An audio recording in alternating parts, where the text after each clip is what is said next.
J'ai pas pu écouter tous les drachot et toutes les spédim de tous les rabbanim.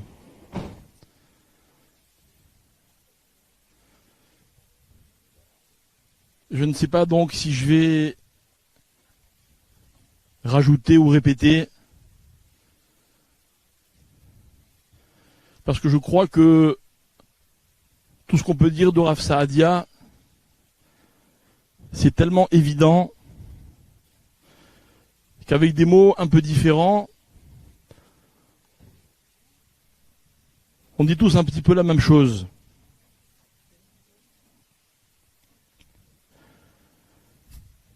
Parmi toutes les particularités de Rav Saadia, il y en a une qui m'a toujours frappé. C'était le seul Rav de la Yeshiva qu'on appelait par son prénom. Et je me rappelle que, au début, j'avais l'impression que c'était un manque de kavod. Et en fait, il se trouve que ça correspond tellement au personnage. On raconte sur la foi des témoignages de ses élèves, le Maharil Diskin et Rav Shlomo Zissel, Rav Simcha Zissel, que Rav Israël Salanter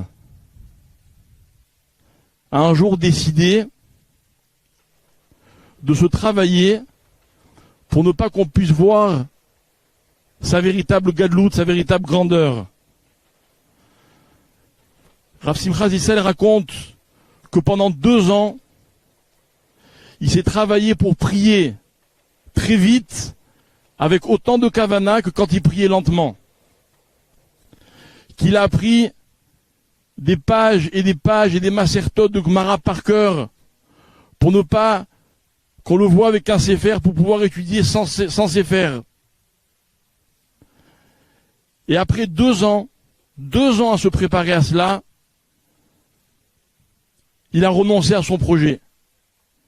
Il a dit, le Dor, la génération a besoin d'exemples. Alors il est resté tel qu'on le connaissait.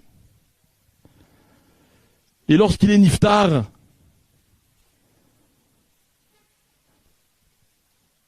le Maharil Diskin a dit, en fait, il a été Mekayem les 2. Il a accompli cette dimension dans laquelle on ne pouvait pas voir qui il était, et en même temps il a été un exemple.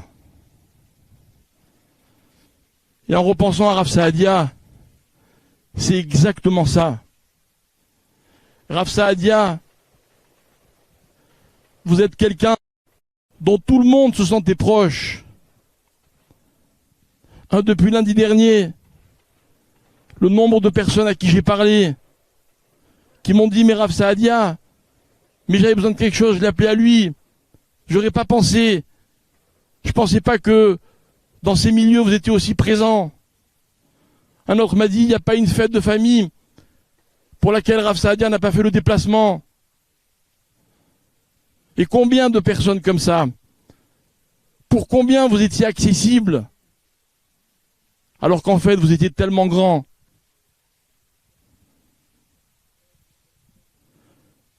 Et je crois que c'est ça, Toho Kebaro, dont on parlait les rabbanim avant moi. Vous étiez aussi grand dedans que dehors. Aussi grand pour ceux qui vous connaissent pas que pour ceux qui vous connaissent.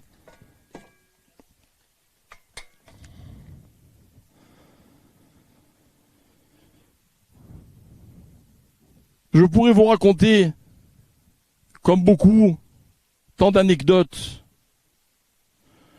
Je le connais depuis aussi loin que mes souvenirs remontent. J'aurais pu vous raconter des paroles gentilles qu'il m'a dit. Mais je voudrais vous raconter autre chose.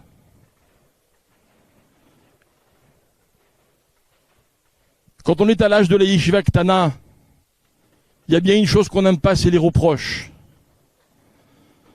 Eh bien, sachez que les seuls reproches dont je me rappelle à cet âge-là, ce sont ceux de Rav Saadia Benayon. Même dans ces reproches, il était plein de douceur, et même pour un adolescent. Même ses reproches reflétaient ce qu'il était vraiment. C'est juste que chacun avait une place tellement importante dans son cœur. Faire des compliments, c'est facile, mais faire des reproches avec amour, il n'y a que des gens exceptionnels qui savent le faire. Je peux vous répéter mot pour mot ces discussions dans lesquelles il essayait juste de nous aider à avoir encore plus envie d'étudier la Torah, encore plus envie d'aimer Akadosh Baruch Hu. Et c'est ça qu'il était. Combien de matins à la yeshiva on s'est réveillé une demi-heure avant la tfila en entendant la voix si particulière de Rav Saadia qui avait déjà commencé cette tfila.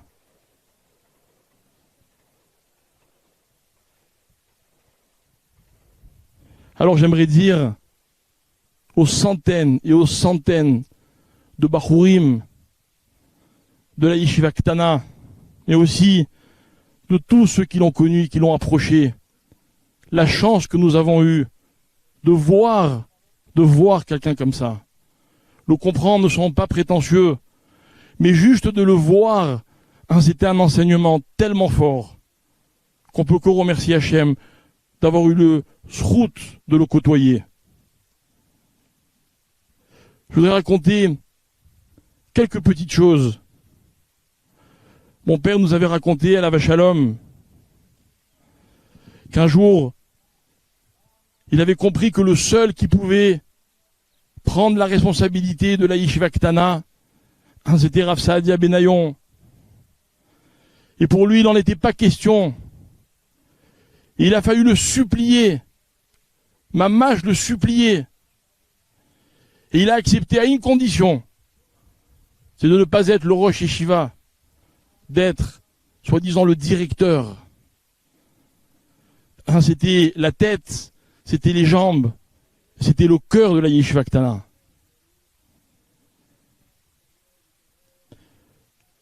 Juste avant de rentrer à l'hôpital, il était censé organiser le gala de la Yeshiva Ktana. Et c'était très important pour que la Yeshiva Ktana puisse continuer à fonctionner. Et malheureusement, au vu de la situation, le gala n'a pas pu avoir lieu. Alors le vendredi soir, qui a suivi Pourim, on lui a demandé de faire la dracha au Kollel. Et il devait, dans cette dracha, expliquer que le gala ne pouvant avoir lieu, que les gens étaient appelés à participer comme d'habitude. Et des gens qui étaient sur place m'ont raconté. Il a fait un Dvar Torah magnifique. Et il était mitlahev. Il s'est enflammé, comme seul Rav Saadia savait le faire, en parlant de Torah. Et il s'est tellement enflammé dans son Dvar Torah qu'il a terminé son Dvar Torah et il a oublié de faire l'appel pour la Yeshiva Ktana. Et il a fallu qu'on lui rappelle Rav Saadia, la Yeshiva, ah oui, alors que j'étais dans sa tête tout le temps. Mais en fait, c'est un homme qui allait juste à l'essentiel. Alors je voudrais terminer en disant à Madame Benayon, Madame Benayon, on n'arrive pas à mesurer tout ce qu'on vous doit. Toutes ces nuits blanches, ces innombrables nuits blanches, dans lesquelles vous avez sacrifié votre santé pour celle des autres, mais aussi pour que Rav Saadia il puisse étudier la Torah. Vous étiez un exemple de couple, et je vais vous dire pourquoi. Parce que quand on vous voyait ensemble, c'était rassurant. Rassurant de voir des gens qui pouvaient être aussi grands et aussi normaux et aussi accessibles, auxquels on pouvait presque s'identifier. Alors pour tout ça, merci beaucoup. Je ne peux passer sous silence. J'aurais encore tellement d'anecdotes, mais celle, Madame Benayon, que vous avez racontée à ma mère, l'histoire de ces petites enveloppes que vous retrouviez régulièrement. Parce qu'au-delà du rôle, de la charge de la Yeshiva Ktana, il s'occupait de chaque bachour, de chaque étudiant, et celui qui n'avait pas de quoi payer un voyage ou payer autre chose, eh ben, il lui débrouillait l'argent et lui donnait. Et des familles dont on n'a même pas idée, dont Rav Saadia Benayon s'occupait personnellement. Je veux dire à ses enfants, Élie, mon cher ami Élie, Moshe, et vos sœurs, on ne peut pas savoir à quel point vous étiez proche de lui, à quel point vous l'aimiez, mais on se doute, comme tout enfant et comme tout père. Mais je me rappelle quand il y a quelques années, il m'a appelé plusieurs fois pour le gala de la Yeshiva. Et malheureusement, j'ai pas pu répondre, je me rappelle pas et je m'en veux. Et j'ai rencontré Routi. Et elle m'a dit, je t'en prie, réponds à mon père le pauvre. D'abord, ça m'a transpercé, mais j'ai vu l'amour simple, à travers des mots simples, des enfants pour leur père. Et c'est comme ça qu'il était Rav Saadia. Et être capable d'être aussi nistar et aussi niglé, je crois que c'est ça la définition de l'authenticité. Et Rav Saadia, c'est ce qu'il était. Il était authentique. Et quelqu'un d'authentique, c'est quelqu'un qui met autant d'énergie dans chaque chose qu'il fait, les petites comme les grandes. Quand on est émette, on véhicule, on transporte son émette dans chaque recoin de sa vie. Voilà qui vous étiez, Rav Saadia.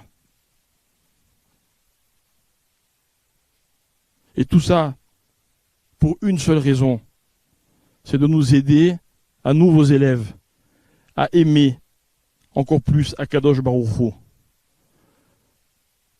Alors, chère famille, c'est pas un chidouche que de vous rappeler qu'un père, c'est Réchit Darko Shel Adam. Que malgré tout ce qu'un père il peut nous enseigner, en fait, dans la vie, c'est une impulsion. C'est une direction qui nous enseigne. Mais quand on a eu la chance d'avoir un père comme le vôtre, un père aussi grand, aussi vrai, aussi beau, alors on peut aller très loin. Et je suis sûr que ce sera le cas. Et mon cher Élie, si aujourd'hui tu as beaucoup de responsabilités qui vont s'abattre sur tes épaules, d'abord tu ne seras jamais seul, parce que tous les gens qui ont aidé ton père, ils le feront pour toi aussi, pour que cette yeshiva Ktana continue avec le shrout de tous ces rabbanim qui se sont investis pour cette yeshiva et qui aujourd'hui ne sont plus là et qui de là-haut vont prier pour que ça continue, Bezrat Hashem. Je voudrais qu'on sache que Rav Saadia, il y a quelques dizaines d'années, a fait partie de cette entreprise à une époque où il ne venait à l'idée de personne d'envoyer ses enfants dans des institutions dans lesquelles on ne faisait que Kulo Kodesh, dans lesquelles on n'enseignait pas de Chol. Et c'était un militant. Et Baruch Hashem, aujourd'hui vous pouvez être fiers de tout ce que vous avez laissé, de tout ce qui a commencé grâce à vous et qui, Bezrat Hashem, ira encore très loin. Que l'on soit digne d'être vos élèves et que, Bezrat Hashem, de là où vous êtes, vous soyez un Mélit Yosher, un pour votre épouse, un pour vos enfants, pour vos petits-enfants, pour toute votre famille, un pour tous vos élèves et pour tout l'âme Israël. Tehe nafsho tseora b'tzorah chaim.